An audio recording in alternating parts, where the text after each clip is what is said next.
안녕하세요. 저는 4살, 6살 아들만 둘인 직장 다니는 평범한 엄마입니다.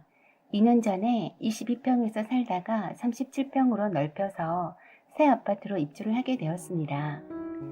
집 구조가 요새 나온 아파트와는 다르게 엘리베이터에서 현관이 굴속 같지 않고 환하고 밝고, 무엇보다도 집 구조가 너무 마음에 들고 아기자기한 것을 좋아하는 제 취향에 맞으면서 서비스 면적도 많아서 실제로는 40평대로 보이는 곳이었습니다. 입주를 고대했었기에 다른 집보다도 먼저 빠르게 이사했었는데, 바로 앞집은 추가적으로 인테리어 공사를 하는지 공사 중이었습니다. 며칠이 지나자 하나둘씩 저희 라인 쪽 아파트 입주자들이 이사를 오기 시작했어요. 앞집도 인테리어 공사를 대충 마쳤는지 현관 앞에 있던 공사 도구들이 깨끗이 치워져 있더군요. 저는 퇴근 후 어린이집에 들러서 두 아들을 챙겨서 데리고 오면 저녁 8시가 얼추 다 됩니다. 남편은 보통 9시가 다 되어서 퇴근해서 왔고요. 이웃이 어떤 분일까 하고 궁금했는데 올레들 소리가 나니까 앞집 아주머니와 아저씨가 나오시더라고요. 아주 반갑게 서로 인사를 했습니다.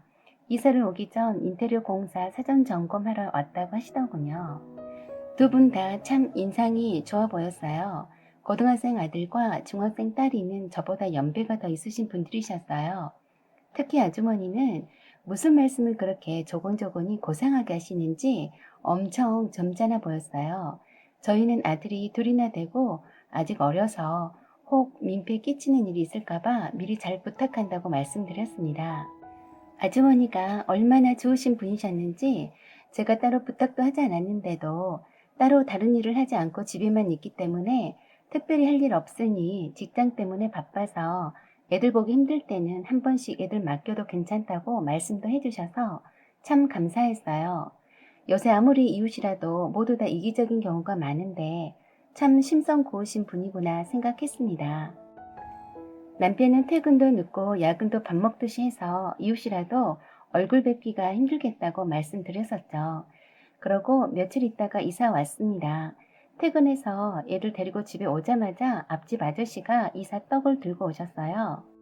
은행은 지점장으로 근무하고 계셨고 저에게 어디 근무하냐고 묻길래 제가 근무하고 있는 곳을 말해줬더니 저희 부서의 본부장님을 거래처라 잘 알고 있다고 하시더라고요. 저희 지사의 제일 높은 분을 알고 지낸다고 하니 참 특별한 인연이구나 싶었습니다. 그 다음 날부터 정말 이상하리 많지 출근 시간이 딱 맞아서 정말 거짓말처럼 엘리베이터를 같이 타게 되고 아침 인사를 하면서 하루를 시작하게 되었습니다. 16층에서 엘리베이터를 기다리고 함께 타고 내려오는데 왠지 불편하고 어색한 기분이 참 싫더라고요. 그래서 앞집 아저씨랑 마주치기 싫어서 출근을 더 늦게도 해보고 더 당겨서 해봐도 항상 내가 중문에서 나와서 현관문을 열면 앞집 아저씨도 문을 열고 나오면서 저를 정면으로 쳐다보고 반갑게 웃으시면서 이런저런 말씀을 많이 하셨어요. 저희 회사 이야기하며 왜 차를 가지고 다니지 않느냐고 하고, 그리고 제 이름을 알고 있더라고요. 전 가르쳐 준 적도 없고 앞집 아주머니에게 말해 준 적도 없었는데 말입니다. 지영 씨는 제가 지영 씨 본부에 가면 차 한 잔 얻어 마실 수 있냐는 둥 저희 사무실 지하 카페도 언급하면서 거기서 시간 내서 차 한 잔 할 수 있냐고 했어요. 뭐라 표현하기 힘들지만 뉘앙스가 꼭 데이트 신청하는 것 마냥 알쏭달쏭한 말투인데 그 말하면서 쳐다보는 눈빛이 정말 소름 돋았네요. 이거 이웃과는 무슨 시츄에이션이야? 하고 나름대로 한마디 해주고 싶었지만 그 순간 판단이 잘 서지 않더군요. 사실 이웃 사촌인 분이 우리 본부와 거래하는 은행 지점장인데 뭐 차 한 잔 대접할 수도 있는 거지만 이상하게 부담스럽게 느껴져서 싫더군요. 제가 느끼기에 너무 불편하게도 그 앞집 아저씨는 저를 너무 의식하는 듯 느껴졌어요. 그리고 제가 차를 살 때까지 아침에 저희 사무실까지 태워다 주고 싶다는 거예요. 헐, 앞집 아저씨의 은행과는 정반대 방향인데요. 전 말씀이라도 고맙지만 괜찮다고 했는데 제가 태워다 드리고 싶어서 그럽니다. 그렇게 하세요. 부담 갖지 마시고 하는 겁니다.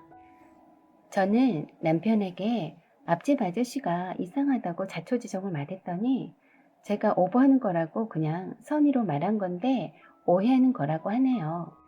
얼마 지나지 않아서 자가 운전을 하게 되고 주차장에 차를 주차하고 나오면 깜짝 놀라게도 주차장 계단 입구에서부터 날 계속 쳐다보고 있었더라고요. 같이 올라가고 싶어서 기다렸다는 말도 하더라고요. 헐. 그냥 어색한 웃음만 짓고 말았는데 참 친한 척 하는 게 너무 싫었습니다. 그러던 어느 날 남편이 야근할 때였어요. 애들 재우면서 저도 쓰러져 잠들었는데 갑자기 벨소리가 들렸어요. 이 늦은 시간에 벨소리라니 누구지? 하고 모니터를 보니 어떤 남자가 모니터에 얼굴을 쳐박고 있어서 처음엔 누군지 못 알아봤어요. 누구세요? 나야, 나. 문 열라고. 앞집 아저씨가 분명했네요. 완전 술 취한 사람처럼 집을 잘못 찾아왔더라고요. 그래서 제가 아저씨 여기는 3호예요. 건너편으로 가세요. 했어요. 그런데도 계속 아빠다 문 열라고 문 열어 하는 겁니다. 문 열고 건너편으로 가시라고 해줄까 하다가 좀 겁이 났어요. 남편도 없는데 술 취해서 인사불성인 사람인데 내가 감당 못할까 봐서요. 게다가 문 안 열 거냐고 주먹으로 문을 두드려서 더 겁이 났습니다. 숨 죽인 채 한참을 기다려봐도 계속 벨을 누르길래 애들도 깨버려서 할 수 없이 경비실에 연락해서 앞집 아저씨가 술 취해서 집을 잘못 찾고 두드린다고 올라와 봐달라고 했네요. 경비실 아저씨가 올 때까지 앞집 아주머니가 내다보지 않는 걸 보면 모르고 있는 것 같았습니다. 모니터로 지켜보니 경비실 아저씨가 올라오자마자 언제 그랬냐는 듯이 앞집으로 들어가더군요.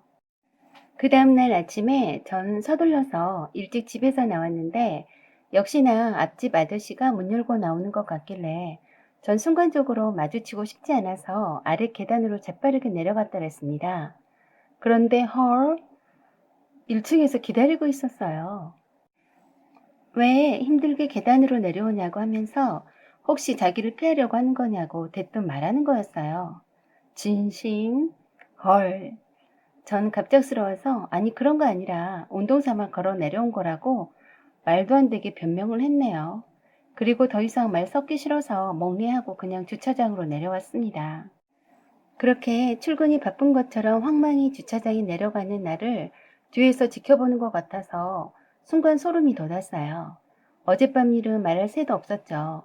출근하고서도 찝찝한 기분이 들어서 앞집 아주머니를 한번 만나봐야겠다고 생각했습니다. 그래도 다행인 게 매일 아침 앞집 아저씨만 마주친 게 아니라 중학생 딸과 함께 마주친 일도 많아서 그나마 다행이었어요. 오히려 앞집 아저씨를 마주치기 싫어서 좀 더 일찍 나오거나 좀 더 늦게 나오면 여지없이 앞집 아저씨만 마주치기 때문에 늘 같은 시간대에 나오게 되었네요. 중학생 딸과 마주칠 때는 저에게 말을 건네지 않는데 둘만 마주칠 때는 묘한 시선으로 바라보면서 말을 건네더라고요. 이런 불편한 감정을 참고 아침마다 마주쳐야 한다니 스트레스가 쌓이기 시작했습니다. 그러던 어느 날 회사에서 갑자기 본부장님이 부르시더라고요. 내 직급에 특별한 일이 아니고선 부를 일이 없을 텐데 의아했어요. 본부장실에 가보니 앞집 아저씨가 와 있었어요. 제가 본부장실에 들어가니 일어나서 저에게 악수를 청하더군요. 저는 순간 깜짝 놀랐는데 그래도 회사인지라 반갑게 인사하고 밝게 얘기를 나누었습니다. 그런데 본부장님 하시는 말씀이 정지현 씨가 누군지 궁금했네요. 하도 정지현 씨를 말하길래 내 직원이면서도 잘 몰라서 미안했습니다. 지금 마케팅 부서가 매우 바빠서 힘들 텐데 이쪽 기획실 이 팀으로 오는 거 어떻게 생각하세요? 하는 거였습니다. 갑작스러운 제안에 깜짝 놀라고 나도 모르게 앞에 앉아있는 앞집 아저씨를 쳐다봤어요. 상당히 밝게 웃고 있는 모양새가 꼭 저를 일부러 본부장님께 일부러 추천한 것 같은 것처럼 보였어요. 사실 마케팅 부서는 잘하면 승진하기 좋은 곳이긴 하지만 어차피 승진은 정해진 남자 직원들의 몫이려니 하고 포기하고 실적 압박 스트레스 없는 곳으로 옮기고 싶은 게 사실이었어요. 하지만 지금 하고 있는 일을 마저 끝마쳐야 해서 하고 말하려는 중인데 앞집 아저씨가 본부장님한테 지금 바로 인사발령 낼 건 아니죠? 하반기 정기 인사 이동 때 하면 되니까 시간은 충분하네요. 하는 겁니다. 그러면서 애들 키우면서 힘든 부서에 일하는 건 어렵다고 하면서 한껏 저를 챙겨주면서 은근히 자기는 이런 사람이다라고 말해주는 것 같았어요. 그리고 점심시간 됐으니 맛있는 거 먹읍시다고 하면서 본부장님도 계시는데 저보고 뭘 좋아하느냐고 묻더군요. 저는 그냥 본부장님께 저희 부서 직원들끼리 먹겠다고 하고 두 분 점심 드시라고 했더니 굳이 자기가 점심 사겠다며 여기까지 왔는데 점심도 함께 못 먹냐고 하면서 본부장님을 쳐다보니 본부장님이 저보고 함께 먹자고 하시더라고요. 그렇게 해서 그날 점심을 함께 먹었습니다. 그 점심 장소도 미리 예약되어 있더군요. 저는 그냥 앞집 아저씨로 그리고 저희 회사가 거래하는 조그만 지점의 지점장일 뿐이다라고 생각하며 편하게 대하려고 했습니다. 그리고 며칠이 지난 후 밤에 그때도 남편이 야근으로 늦을 때였어요. 또 벨을 누르고 문을 두드리네요. 그냥 숨죽이고 아무도 없는 것처럼 대꾸를 하지 않았어요. 그랬더니 인터폰에다 그러는 겁니다. 지영아, 너 보고 싶어서 왔어. 문 좀 열어봐. 문 좀 열어보라고. 완전 소름 돋아서 휴대폰에 녹음했어요. 희미한 목소리로 분명히 지영아, 나와봐. 네가 보고 싶어서 왔어. 라고 했어요. 분명히 제 이름을 들먹인 거였어요. 이젠 더 확실해졌다고 생각하고 경비실에 괴한이 우리 집 부순다고 빨리 와달라고 했죠. 그리고 인터폰으로 제가 말했어요. 아저씨, 지금 뭐라고 하셨어요? 네? 하니까 한숨을 푹 쉬더니 네가 보고 싶어서 왔어, 지영아. 잠깐만 보자. 하는 거였어요. 완전 소름. 누가 들으면 연인 사이인 줄 알겠네요. 정확하게 그 소리를 녹음했습니다. 그리고 경비 아저씨가 오자 두 말 않고 아무렇지도 않은 듯 앞집으로 들어가 버렸습니다. 저는 경비 아저씨한테 아까 그 아저씨 얼굴 기억해달라고 하고 나중에 앞집으로 가더란 것을 필요하면 증언해달라고 하면서 저희 현관에서 엘리베이터 앞에 CCTV도 확보해달라고 했습니다. 그런 후 남편이 집에 오자마자 녹음한 것을 보여주었더니 완전 열받아서 앞집에 벨을 누르니 앞집 아주머니가 나왔어요. 남편이 앞집 아저씨를 보자고 하니까 잠이 들었다고 너무 늦은 시각인데 무슨 일이냐며 깜짝 놀라더라고요. 그러자 남편이 무턱대고 바로 앞집으로 들어갔더니 아니나 다를까 앞집 아저씨가 거실에 나와 있더라고요. 술에 취한 사람이라고 보기엔 너무 말짱했어요. 남편이 다짜고짜로 여기에 주거 침입 미수죄 현행범이 있으니 잡아가라고 경찰에 신고했습니다. 그러자 그 말을 들은 앞집 아주머니가 깜짝 놀라며 묻자 남편이 녹음 내용과 촬영한 인터폰 모니터 영상을 보여주었어요. 앞집 아저씨는 자기가 술에 취해서 잠깐 정신이 나갔었다고 단순히 실수한 거라고 하면서 잘 기억이 나지 않는다고 변명했어요. 그때 앞집 아주머니가 앞집 아저씨를 쳐다보더니 남편 앞에 무릎 꿇고 앉아서 울면서 내 남편이 잘못했다고 한 번만 용서해달라고 빌었습니다. 앞집 아저씨는 술을 잘 못하기도 하지만 술 취하지 않았다고 했습니다. 이미 경찰을 불렀으니 다 밝혀질 일이라 앞집 아주머니도 이실 짓고 한 것 같았어요. 경찰이 와서 음주 측정을 해보니 알코올 측정이 되지 않아서 술 취해서 실수한 걸로 덮으려고 연기했던 걸 알게 되어서 더욱 경악스러웠죠. 경찰은 일단 물리적인 피해가 없으니 늦은 시간이니 내일 다시 보자고 하면서 돌아갔습니다. 끝까지 술에 취해서 정신이 없어서 기억나지 않는다고 하던 앞집 아저씨는 잘못했다면서 앞집 아주머니와 함께 남편 앞에서 빌었습니다. 이런 난리 법석통에 앞집 중학생 딸과 고등학생 아들이 다 지켜보고 있었는데 내막을 다 알고 난 사춘기 중학생 딸은 앞집 아주머니한테 엄마가 무슨 잘못을 했다고 빌고 있냐며 소리치고 고등학생 아들은 아빠가 왜 그랬냐며 하고 소리치니 그 늦은 시간에 시끌시끌했습니다. 경찰이 오고 가며 하는 통에 정신이 없었던 앞집 아저씨는 아들과 딸에게 적나라하게 쪽을 당했고요. 남편은 안 되겠다 싶어 앞집 아저씨를 데리고 밖으로 나왔어요.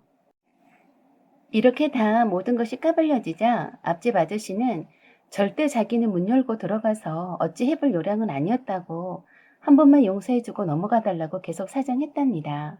그러면서 사실은 정재훈 씨를 처음 보았을 때 예전에 첫사랑이었던 여자와 닮아도 너무 닮아서 바로 그 여자가 소환된 것 같았대요.